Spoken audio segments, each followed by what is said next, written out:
अस्सलाम वालेकुम अजीज़ तलबा साले दो उर्दू अदब। आज हमारा सबक मुसलमानों का अस्करी इखलाक नियाज़ फतेहपुरी का लिखा हुआ सबक है, जिसकी इब्तदा हम कल कर चुके और आधे से ज़्यादा सबक हमारा मुकम्मल। उससे आगे अब हम शुरुआत करेंगे। उससे पहले हम कल पढ़ाए गए सबक का इआदा। नियाज़ फतेहपुरी क्योंकि एक रोमानवी अदीब हैं, उनकी अफसाने अपने अंदर रोमानवी अंदाज रखते हैं। अब ये जो उनका अफसाना है, इसमें उन्होंने एक मुसलमान और एक ईसाई, जो कि दोनों सलीबी जंगों के अहम अफराद हैं, उन दोनों का मिलना और इकट्ठे ही जान देने के बारे में बड़े खूबसूरत अंदाज में बताया है। फिलिप और आमिर मिले हैं, मदद की है, और उसके बाद जब वो दोबारा अपने अपने घर वालों को मिलने के लिए जुदा हुए, तो दोबारा फिर मुसलमानों की तरफ से सलाहुद्दीन अयूबी ने फौजें इकट्ठी करना शुरू की। चनाचे आमर उसमें शामिल हो गए। इसी तरीके से मुखालिफ फौज में फिलिप भी शामिल हैं। जब वो इख्तिताम पे एक दूसरे से मिलने के लिए फौज में दाखिल होने से पहले जब वो एक दूसरे से मिलने के लिए जा रहे थे, तो वो रास्ते में एक दूसरे से मिले, और उसके बाद का अहवाल इस वक्त हमारे सामने है कि जंग हो गई। जंग में मुसलमान जो थे पता याद हुए, और ईसाई जो थे वो तकरीबन 80,000 अफराद ने शिरकत की थी। सवाए चंद हज़ार के सब सलीबी इसमें काम आ गए, और बाकियों ने पनाह तलब कर लिया। अब जिस सलाहुद्दीन अयूबी का दरबार है, जहाँ पे आमिर मौजूद हैं, आमिर ने कहा है कि मैं इस कैदी को लेना चाहता हूँ, यानी फिलिप को। अब सलाहुद्दीन पूछते हैं, आमिर इस कैदी को लेकर तू क्या करेगा? अरे आमिर, ए मौला, आपको याद होगा कि मैदान कताल में आपके सामने से गुजरा, इस हाल में कि मेरी तलवार खून से रंगीन थी, तो आपने वादा किया था कि जंग ख़त्म होने के बाद आप मेरी एक तमन्ना ज़रूर पूरी करेंगे। चनाचे अब मैं वही तमन्ना पेश करता हूँ, और जानता हूँ कि सलाहुद्दीन ने आज तक कहर शिकनी नहीं की। आमिर ने मुखातिब किया है सलाहुद्दीन को ये कहते हुए कि आप मेरे मालिक हैं। आपने जब मुझे दीवानावार मैदान जंग में लड़ते देखा, मेरी तलवार खून से रंगीन थी, तो आपने वादा किया था कि जैसे ही जंग ख़त्म होगी आप मेरी एक ख्वाहिश पूरी करेंगे, और आपको आज तक मैंने वादा खिलाफ़ी करते नहीं देखा। मतलब है कि आप यकीनन मेरे वादे को पूरा करेंगे। सलाहुद्दीन, ए आमिर, तो इस कैदी की जान बख्शी चाहता है जिसने मैदान जंग में सलाहुद्दीन की गर्दन जुदा करना चाही थी। अब सलाहुद्दीन ने आमिर से सवाल किया है कि आमिर, तू ये बात चाहता है कि तेरे सरदार का सर ये कलम करना चाहता था, और फिर भी तू इसको आज़ाद करवाना चाहता है? आमिर ने कहा, ए आका, अगर ये कोई मामूली सिपाही होता तो मैं कुछ ना कहता, लेकिन ये शख्स सलीबियों का बड़ा मशहूर जरी सरदार है, और एक बार मेरी जान बचा चुका है, इसलिए मेरा फ़र्ज़ है कि आज मैं इसकी जान बचाऊँ। अब आमिर ने उस एहसान का बदला जो कि फिलिप उसकी जान बचाकर उस पर कर चुका था, वो बदला देना चाहता है। उसकी ख्वाहिश है कि वो उसकी जान बचाए। सलाहुद्दीन ने हुक्म दिया कि कैदी लाया जाए। चनाचे फिलिप सामने लाया गया। सलाहुद्दीन ने उससे मुखातिब होकर कहा कि सरदार, मैं तेरी जान बख्शी करता हूँ, और मुझे उम्मीद है कि तू मेरे इस एहसान को कभी फरामोश न करेगा।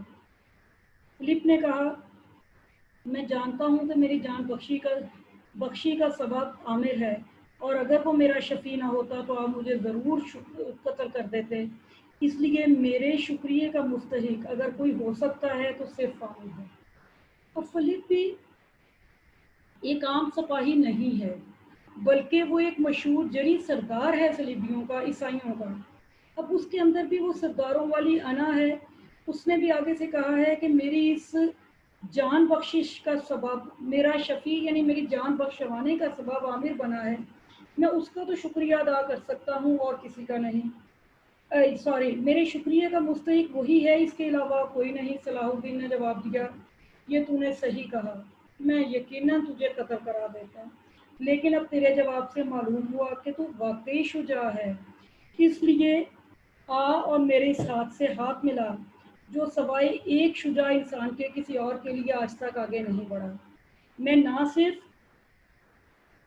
तेरी जान बख्शी करता हूँ बल्कि तुझे आज़ाद भी करता हूँ। ऐ मेरे अजीज जा और एक आज़ाद भाई की सी जिंदगी गुजार। अब आप देखें, सुल्तान सलाहुद्दीन भी आगे से एक आम इंसान नहीं है बल्कि वो सुल्तान है। दूसरी तरफ जैसा कि अभी मैंने आपको बताया कि फिलिप भी एक आम सिपाही नहीं है बल्कि वो जरी सरदार है।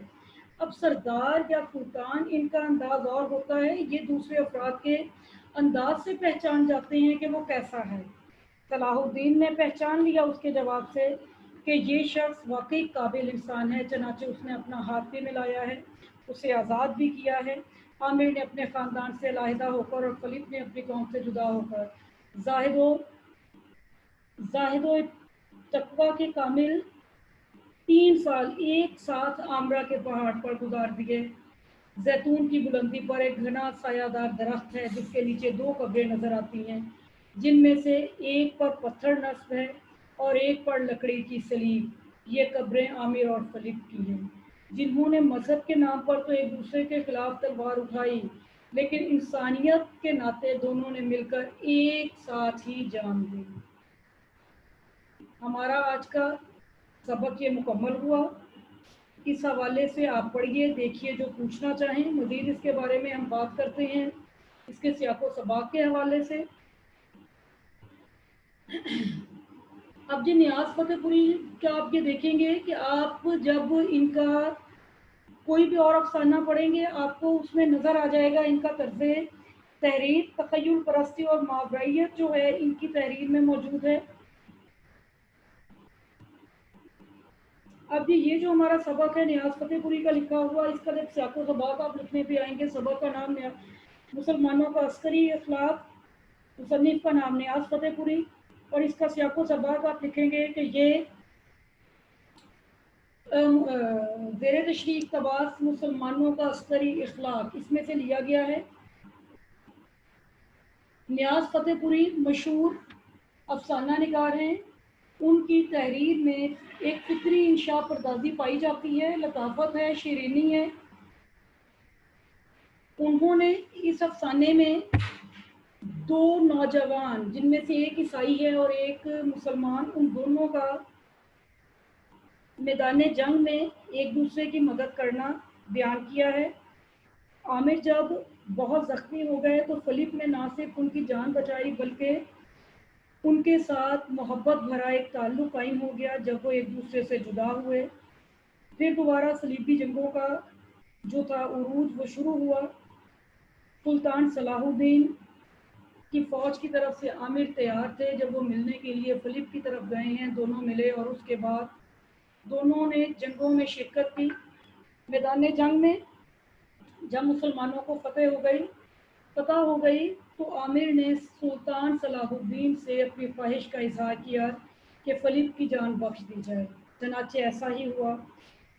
तो उसके बाद उन दोनों ने अपनी ज़िंदगी एक साथ गुजारी और मौत के बाद दोनों दोस्तों की कब्रें भी एक ही जगह बनाई गई।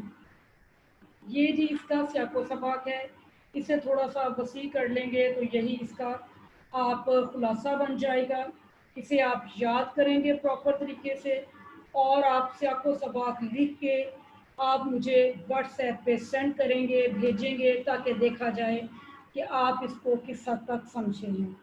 बाकी आप इसे पढ़ के देख लीजिए, इसमें कहीं भी कोई भी इब्हाम है तो आप इसे पढ़िए। पढ़ने के बाद अभी हम इसे डिस्कस करते हैं और इसके बारे में जो आपने पूछना है उस सिलसिले में हम बातचीत करते हैं।